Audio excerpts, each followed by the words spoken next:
Hola, hola, ¿qué tal? ¿Cómo estás? Espero que muy bien.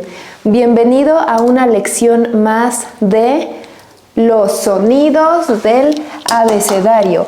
En esta lección nos vamos a concentrar en los sonidos de la letra H. Bien, la letra H no tiene sonidos. La letra H es silenciosa, es muda. Vamos a ver algunos ejemplos. Aquí, por ejemplo, room en español es habitación. Habitación, así.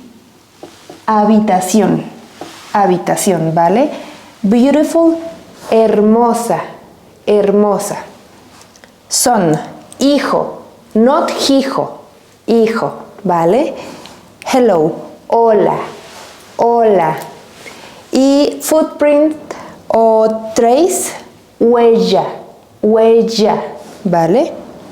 Bien, pero tenemos un caso especial de la letra H con sonido. Esto sucede cuando la letra H está al lado de su mejor amiga. When letter H is next to her best friend, letter C, then both of them have a sound, and the sound is ch, not sh, is stronger. Ch, ch. ¿Vale? Bien, escucha. Cha, che, chi, cho, chu. Ahora escucha y repite. Cha, che, chi, cho, chu. ¿Vale? Por ejemplo, vamos a ver las palabras. Chaleco, chela, chino, chole, chueco.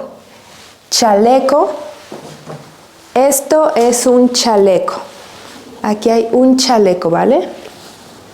Chaleco. Bien, este es un chaleco. Siguiente, esta palabra chela. Chela es cerveza. Cerveza es la palabra formal y chela es informal en México, ¿vale? Chino. Chino tiene dos significados, two meanings.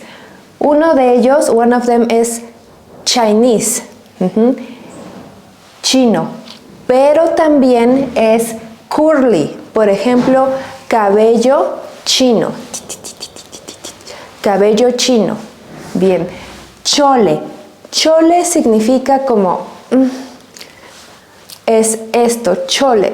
Es como a noise, como por ejemplo esta expresión, this expression, ya chole o stop it, it's enough, it's annoying. Stop it, ya chole. ¿Vale? Con ya chole. Bien. Siguiente, crooked, chueco. Chueco, ¿vale? Chueco. Bien. Let's practice. Vamos a practicar aquí. Esta palabra es Bahía o Bahía. Bahía, Bahía. Esta palabra pillow. Pillow es almohada o almohada. Almohada, almohada. Siguiente, búho. Búho es un animal. Búho. Bueno, búho o bujo. Bujo. Siguiente es alcohol o alcohol. Alcohol, alcohol. ¿Vale? Thread, hilo o hilo. Hilo o hilo. Bien, envíame tus respuestas a través del chat y cualquier duda, contáctame. Bueno, le dejamos hasta aquí por esta lección. Saludos, hasta luego.